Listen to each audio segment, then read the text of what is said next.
اچھا یہاں پہ بہت سارا معاملات ہم دیکھ رہے ہیں کہ ٹرمپ صاحب جو ہیں وہ مسلسل انڈیا کے حوالے سے ان کے تعلقات بگڑتے جا رہے ہیں. آپ واشنگٹن میں بیٹھے ہوئے ہیں, انڈین لابیز کو ہم نے سنا, تو ابھی لیٹسٹ کیا ہے وہاں پہ, کیا بز ورڈ ہے کہ کوئی چانسز پیچ اپ ہونے کے, یا آپ لگتا ہے کہ مزید یہ بات بڑھتی جائے گی, یہ رکنے والی نہیں ہے اب؟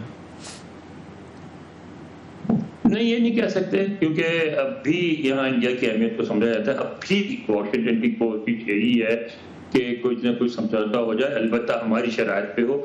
تو دونوں زیادہ سے زیادہ ایک دوسرے سے منوانے کی کوشش کر رہے ہیں. لیکن یہ بات سارے, اگر آپ بات کریں اسٹیٹ ڈپارٹمنٹ کے آفیشیل سے بھی, کیونکہ دیکھیں پریسز وغیرہ میں جو بات کہتے ہیں, اس کے علاوہ جو تھنک ٹینکس والے ہیں ان سے بھی بات کریں, تو سارے یہی کہتے ہیں کہ ایسا نہیں ہوگا کہ پیچ اپ نہیں ہوگا, پیچ اپ ہو جائے گا, لیکن اس میں 2-3 باتوں پہ ناراضگی ہے. مثلاً ایک وہ کہتے ہیں کہ جو صدر ٹرمپ اس بات پہ جنرلی بلیو کرتے ہیں کہ انہوں نے انڈیا پاکستان کے بیچ نیوکلیئر وار رکوائی, اور ان کو اس کا کریڈٹ مل رہا تھا ساری دنیا سے نیوکلیئر وار رکوانے کا, لیکن انڈیا کے رویے کی وجہ سے نہیں ملا. تو وہی چاہتے ہیں کہ انڈیا اپنے رویے کو تبدیل کرے اور اس بات کو مانے کہ صدر ٹرمپ نے نیوکلیئر وار رکوائی ہے, اور تو وہ ظاہر انڈیا نہیں مان رہا ہے. ایک تو یہ ہے, لیکن پھر ٹریڈ پہ وہ ایک فیوریبل چاہتے ہیں, سمجھوتا ہو, انڈیا اپنی مارکیٹ کھولے, انڈیا سے جو تفاوت ہے, جو فرق ہے تجارت میں, وہ ختم ہو. اس پہ سخت مذاکرات ہو رہے ہیں. تو وہ کہتے ہیں کہ کسی نہ کسی جگہ پہ مذاکرات پہنچیں گے, کیونکہ انڈیا بھی افورڈ نہیں کر سکتا امریکہ کو چھوڑنا, اور امریکہ بالکل نہیں چاہتا ایسے خطے میں جہاں چائنا موجود ہو وہاں انڈیا جیسے بڑے ملک کے تعلقات خراب کرنا. مگر سر دست دونوں جو ہے ایک شیڈو باکسنگ ہو رہی ہے, اور زیادہ سے زیادہ کنسیشن. اچھا یہ بتائیے گا کہ وہ کہتے ہیں نا, انگلش کی ٹرم ہوتی ہے ہو ول بلنک فرسٹ, تو کون یہ پہلے آنکھ یہاں جھپکے گا؟ مودی صاحب جھپکیں گے یا ٹرمپ صاحب جھپکیں گے؟ سر ٹرمپ صاحب آنکھ چھپکنے والے آدمی نہیں ہیں, مودی بھی نہیں ہے. مودی صاحب بھی نہیں ہے, 56 انچ کی چھاتی ہے ان کے ساتھ, وہ کہتے ہیں میری 56 انچ کی چھاتی ہے, وہ تو مودی صاحب بھی نہیں ہے. سر تو پھر تو پیچ اپ نہ ہوا جو وہاں بتا رہے ہیں کہ پیچ اپ ہو جائے گا. سر 56 انچ کی چھاتی ہے یا چھاتا ہے وہی جانتے ہیں, لیکن یہ ہے کہ ان کو میرا خیال ہے دونوں ایڈمنسٹریشن میں سینئر ایلیمنٹس ہیں, وہ کچھ نہ کچھ ورک آؤٹ کر لیں گے. نہیں آپ کو لگتا ہے دونوں سائڈز پہ ہیں, جتنی ہم نے پچھلے کچھ عرصے میں وار آف ورڈز دیکھی ہے, مارکو روبیو مجھے لگتے ہیں کہ وہ اس پورے تنازع میں ہی ہیز ایمرجڈ ایز مطلب سینر وائسز کمپوز, جیسے ایک فارن سیکرٹری ہیں, وائس پریزیڈنٹ جو خاموش ہیں وہ ہیں, جے ڈی وینس بھی ہیں, یہ سے ہمدردیاں ان کی وہ کریں گے. اور جو ہم نے 2 بندے تو ڈھونڈ لیے ہیں یو ایس ایڈمنسٹریشن میں, انڈیا میں کون ہو سکتے ہیں؟ کوئی آپ کا خیال ہے 1-2 جو مودی صاحب کو کہیں گے صاحب جی گھوڑے چھوڑ کے بیٹھے ہوئے آپ بہتر جانتے ہیں, اور سب سے بڑا رول ادا کریں گے میرا خیال ہے امریکن بزنس مین, کیونکہ ان کا بہت $138 بلین کی سالانہ تجارت ہے, ان کا بہت نقصان ہوگا, تو وہ بھی کریں گے. نہیں ہو سکتا ہے بنگلہ دیش اور پاکستان اس نقصان کو پورا کریں. ٹیکسٹائل ہماری بھی وہاں پہ پہلے $6-7 ارب کی ہے, ہو سکتا ہے ڈبل ہو جائے گا ہمارا بھی, تو کوالٹی وائز ہماری بھی چیزیں پروڈکشن, لیکن پھر بھی ڈبل ہو جائے گی نا, اس سے زیادہ تو ہماری گنجائش نہیں ہے نا. وہاں یہاں تو بات ہو رہی ہے $138 بلین کی. اچھا یہ بتائیے گا انور صاحب, ٹرمپ کے ایمبیشنز تو ہمیں نظر آ ہی رہے ہیں نوبیل پیس پرائز کے, ابھی انہوں نے انڈیا پاکستان کے حوالے سے بھی وہ بار بار اس کا ذکر کرتے ہیں, پھر آذربائیجان ارمینیا کا بھی جو انہوں نے پیچ اپ کرایا, ساتھ بٹھا کے انہوں نے فوراً نامینیٹ بھی کر دیا ان کو. اب وہ رشیا کی طرف جو ہے وہ دیکھ رہے ہیں, پیوٹن کی طرف دیکھ رہے ہیں, اس حوالے سے کیا اپڈیٹس ہیں؟ وہ وزٹ کریں گے, ان دونوں کو ساتھ بٹھائیں گے, اور پھر اس میں انڈیا جو ہے وہ کہاں سٹینڈ کرے گا, جو خود بھی جو ہے وہ رشیا کی طرف جو ہے وہ دیکھ رہا ہے؟ دیکھیں رشیا سے انڈیا اپنے تعلقات خراب نہیں کرنا چاہتا, ٹریڈیشنل تعلقات ہیں. ایران سے تیل خریدتا, رشیا سے تیل خریدتا, ٹریڈیشنل تعلقات کے علاوہ انڈیا کا منافع بہت ہے, اس کو ریفائن کر کے بیچ سب سے اچھے خاصے پیسے بناتا ہے, تو کیوں بات کرے. تو میرا خیال ہے تھوڑا سا وہ جھکے گا, تھوڑا سا امریکہ جھکے گا اس معاملے میں بھی, تو انہوں کو کہیں نہ کہیں بیچ میں میٹنگ پوائنٹ پہ آنا پڑے گا. 100% بات کسی کی نہیں مانی جائے گی. بڑا اہم اجلاس ہوا قومی اسمبلی کا, اور کلاسر صاحب جو ہے وہاں پہ موجود تھے, کوسچن آور سیشن میں وہاں پہ تھے, پھر اس کے بعد پاور کمیٹی میٹنگ میں بھی آپ موجود تھے. کافی سنا ہے اجلاس میں ہنگامہ آرائی ہوئی اور نعرے بازیاں ہوئی, ہوا کیا آخر وہاں پہ؟ آج بڑا it was day of events, اور مجھے جلدی اٹھنا پڑ گیا. پہلے ہمارے دوست مرتضی سلونگی صاحب, ان کی بک لانچنگ تھی آج یہاں پر, بڑی مطلب war that change every thing, تو وہاں پہ گئے, ان کو سنا, اسپیکرز کو سنا.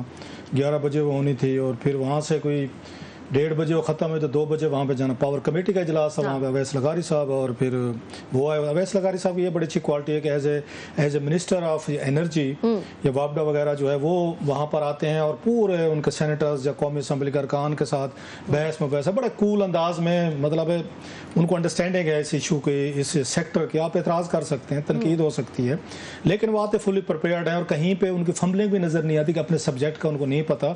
आगे से 8-10 सेनेटर तैयार होकर बैठे होते जिन्होंने उनके साथ अपने सींग अड़ाने होते हैं। तो बड़ा अच्छा एक मैच रहता है। और उसमें मोहसिन अजीज साहब जो हैं खुद वो बहुत अच्छे खासे वो हैं, मतलब पढ़े लिखे हैं और उनको भी अपने इस सब्जेक्ट पे ग्रिप है। फिर आज जो मैच पड़ा हुआ था, इससे पहले कि मैं जरा कौमी असम्बली पे हूँ, हाँ। वहाँ भी मैंने 2 घंटे गुजारे हैं। सो वो जैसे मैंने कहा कि आज I had a long day, आज को मैंने 7-8 घंटे जो फील्ड में गुजारे हैं। तो उसमें उनका जो मैच पड़ गया था, वहाँ खैबर पख्तूनख्वा से जो आए हुए थे, वहाँ स्पेशल असिस्टेंट उनके एनर्जी पे सदोज़ई साहब आई बस से। सदोज़ई साहब को मैंने जो देखा है, अमूमी तौर पर प्रोविंशियल हुकूमत के कोई स्पेशल असिस्टेंट हैं या वहाँ पे कोई आपके एक्सपर्ट हैं, तो मिनिस्टर को इतना कन्फ्रंट नहीं करते, चैलेंज नहीं करते, डेयर नहीं करते। लेकिन सदोज़ई साहब को मैं दाद दूंगा। अच्छा। 2 लोगों को दाद देने दें मुझे।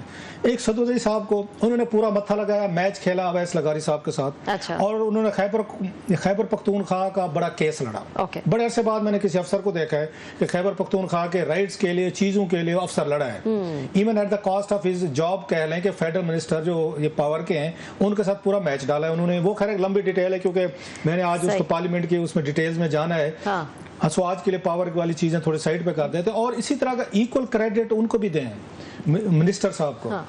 अवैस लगारी साहब ने भी उनकी बातों को, हालांकि उन्होंने कई दफा कन्फ्रंट किया उनको, मेनी अ टाइम्स चैलेंज किया उनके फैक्ट फिगर चीजों को, उन्होंने भी ऑफेंस नहीं लिया कि एक उसके जो ऑलरेडी नेपरा में रहे या पावर मिनिस्ट्री में रहे तो वो मुझे चैलेंज कर रहे हैं, ओपनली कर रहे हैं, मीडिया बैठा है, मेरे फैक्ट फिगर चीजों को वो कर रहे हैं, या वो एंग्री हो जाएं या टेम्पर लूज कर जाए। नो, ये क्रेडिट भी अवैस लगारी साहब को देना पड़ेगा। सो इट वाज ए, मतलब उसमें मोहसिन ये हो गए, अजीज साहब, फिर वो सदोज़ई साहब, फिर अवैस लगारी साहब और बाकी। So it was a beautiful debate on power issues as well. मैं उससे एनलाइटन हुआ। उसकी डिबेट में नहीं जाते, कल जाएंगे, बहुत सारी स्टोरीज वहां पे भी हैं। एनलाइटन होके फिर आप इजलास में गए? अच्छा, वो 4 बजे खत्म हुआ ये वाला इजलास, ये 2 बजे से शुरू हो गए, 1 घंटा था। मैं घर तो नहीं जा सकते, 5 बजे पार्लियामेंट का इजलास है। सो मैं कैफे में बैठ गया और कैफे की बदतरीन काफी। अच्छा, ये स्पीकर एजाज सादिक साहब से मेरी रिक्वेस्ट है, फॉर गॉड सेक अपने कैफे, पार्लियामेंट का कैफे जो उसको ठीक करें। मतलब लोग आते हैं, मतलब विजिटर आते हैं, पैसे देते हैं, महंगा है, फिर इतनी बदतरीन गंदी कॉफी या चाय मैंने जिंदगी में नहीं पी होगी। ये एजाज सादिक साहब मेहरबानी फरमाएं कि कैफे ठीक करें। छोटी सी रिक्वेस्ट है, मतलब छोटी सी है, मतलब घंटा एक आपने वेट करना है, बैठना है, थोड़ा सा कुछ चीज तो बेहतर, पैसे तो देने हैं, सब ने देने हैं। No coming to the parliament जो इतनी बड़ी मैंने तमहीद बांधी उसको आने में। मेरा ये ख्याल था कि आज पीटीआई का दिन था, होना चाहिए था, और इतना उन्होंने मयूस किया है कम से कम कि लगता है ये लीडरलेस हो गए हैं। अच्छा। एक होता है ना हेडलेस चिकन होता है जैसे, एक लीडरलेस पार्टी हो जाए, लीडरलेस एक क्राउड हो जाए, वही कुछ होता है जो पीटीआई ने। मसलन आज पीटीआई के पास बहुत सारे ये इश्यूज थे। मेरा ये ख्याल था आज ये सांस नहीं लेने देंगे हुकूमत को, ये आएंगे और प्रिपेयर्ड होंगे और हुकूमत का जीना हराम कर देंगे। हुकूमत से मुराद है जो अपोजिशन जो वहां पे होती है, और कोई हंगामा करके नहीं करेंगे। हाँ। अपनी गुफ्तगू और तकरीरों से करेंगे कि आजकल उनके पास बहुत मवाद था जिस पे उनको बात करनी चाहिए। मसलन क्या क्या मवाद है, आपके पास सेशन शुरू होने से पहले खबरें आ चुकी थी कि इमरान खान साहब की वो जदाद की नैब का नीलामी वाला नाम तो था ना उसका, इमरान खान साहब का, उसमें जो नैब की नीलामी का लेटर आया या उसका इश्तिहार छपा। बाद में बेशक आप वो वजाहतें देते रहे। नैब जो है जब इश्तिहार उसकी अप्रूवल कर रहे थे, बनी गाला का भी जिक्र था, 245 पत्नी कनाल का भी जिक्र था, सारी चीजें थी वहां पे। लेकिन खैर बाद में नैब ने कहा जनाब it has nothing to do with Imran Khan. लेकिन उन्होंने बम शैल तो छोड़ा, उन्होंने पार्टी को तो डराया, खान साहब को डराया। बहुत सारे लोगों ने समझा, जो कि ठीक समझा, कि जनाब ये तो बनी गाला वाला जो घर है खान साहब का आज बिकने वाला है, आज बोली लगने वाली है।